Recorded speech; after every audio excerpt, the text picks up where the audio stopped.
Hi, this is Adam from Small Town Machine Shop, and today we're getting the motor ready to go in because we are busy. I don't know how long of a video this will be or how much I'll show you. I have a lot to do tonight and tomorrow during the day. I still have an entire shop to move, so I need to get this motor in, or at least try to get it mostly in. So, got this in the puller. We'll get that pulley off there. I put it through a couple heat cycles last night and sprayed it and put through another heat cycle. I've got my puller set up. I'm going to heat it again because I like to have these come off as easily as possible, and heat is your friend. Don't go crazy with it. There are bearings in there. But just going to use a map gas torch, not busting out the cutting torch. And we'll see about getting him off. And then at the end of the video, I have a question for you guys about machine placement. I'm very indecisive when it comes to moving my machines. So I have two questions for you guys. And I would really like your opinions and feedback on it.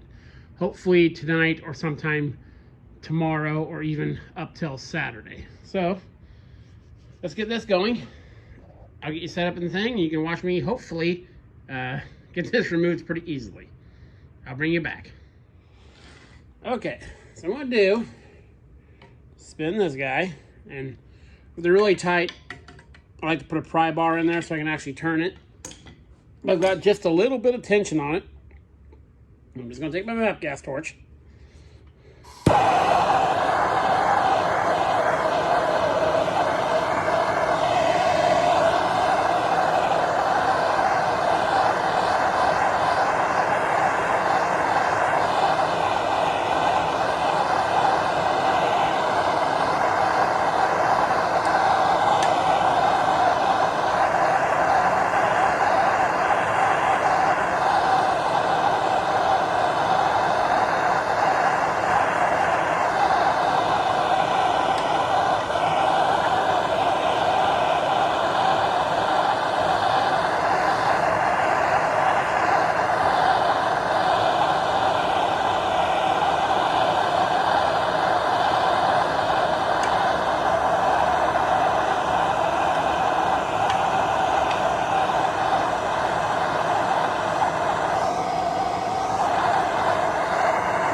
Again, I'm not getting it glowing hot. I'm not changing the metallurgic properties of it.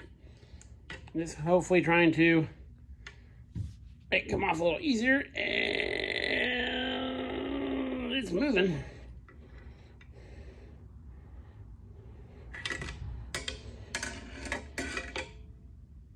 Oh yeah, there we go. There we go. Again, be careful when you use a torch. That's now hot, so don't touch it. And just be mindful that there are bearings down in there.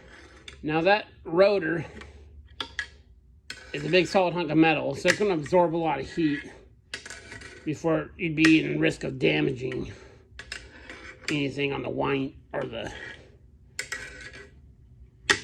any of that stuff. So, oh yeah.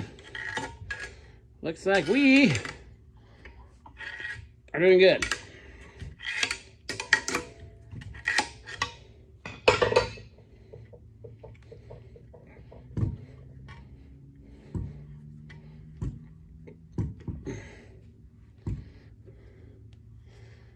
I work on a lot of farm equipment, so I work on a lot of rusty stuff, and heat's your best friend.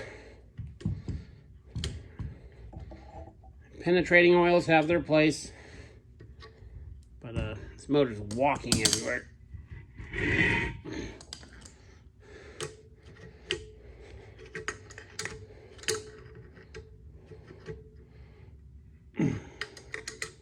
Come on.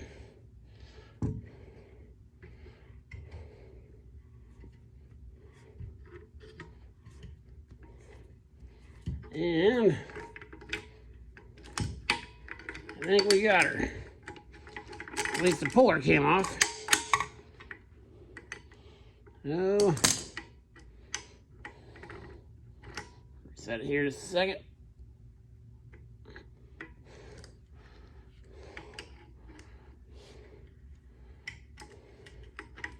A little askew in there, but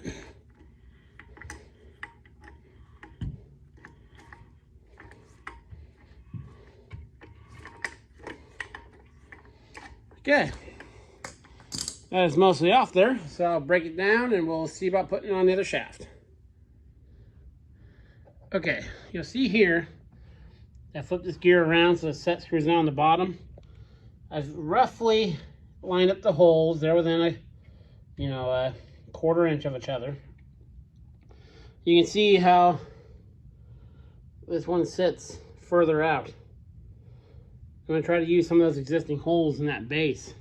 So this gives me much more range of movement and still get the set screw in there. Because if this is too far back, I can drive that back another inch, which I have plenty of meat on there. So that's just something to be mindful of when you're swapping motors that don't have the same base. These have the same bolt hole length, so we might luck out there on matching up 2 of the holes. But as you can see, clearly this one's, wider this way than the new motor is. So I'm gonna leave that loose for now.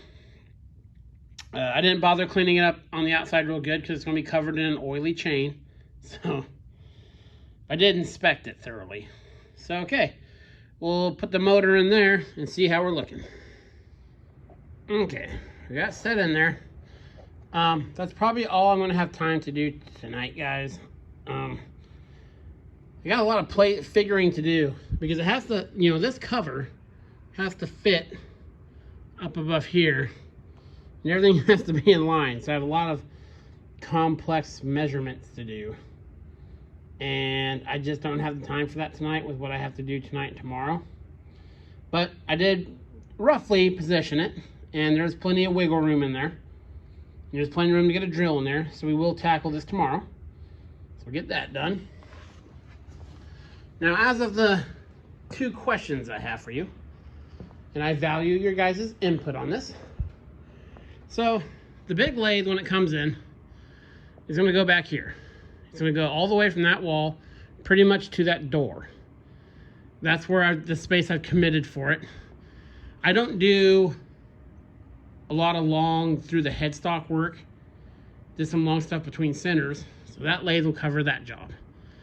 The Hypermac and this guy, I'm debating whether to put them slanted this way, between these 2 things, diagonal, or one against this wall and one against here facing this way. Space wise, I'm not sure which one I prefer. So any opinions on you guys that have yours slanted? Again, for what the work I do, I rarely run anything through the headstock. So I don't care if the headstock's against the wall. And one of the machines, probably the Hypermac, I might put an access hole through and put a support outside the shop. I don't have a problem with that. So I'm not worried about through the headstock stuff. The other question I have is, you guys with multiple milling machines, I was trying to get the horizontal and the vertical tables in plane. That way if I was doing, because I do a lot of keyway work on shafts for pumps and stuff, so it might be worth it to have a level surface next to the horizontal. Or I was about angling them, like a 45 to each other. That way some bigger things I do, like when I bore out small tractor arms, I do it with a boring head on the vertical mill. So if you guys with multiple milling machines, just how do you guys have your setup that you're using the most? Again, I do job shop work, mostly on tractors, stuff like that, pumps, all short stuff. I don't do a lot of really long things. So things can be butted up against each other and I can still do what I do. So yeah, please let me know you guys' opinions on that. There'll be a lot of work going on here, and hopefully Saturday, a video on a new machine. This is Adam from Small Town Machine Shop. Please comment, like, and subscribe, and thanks for watching.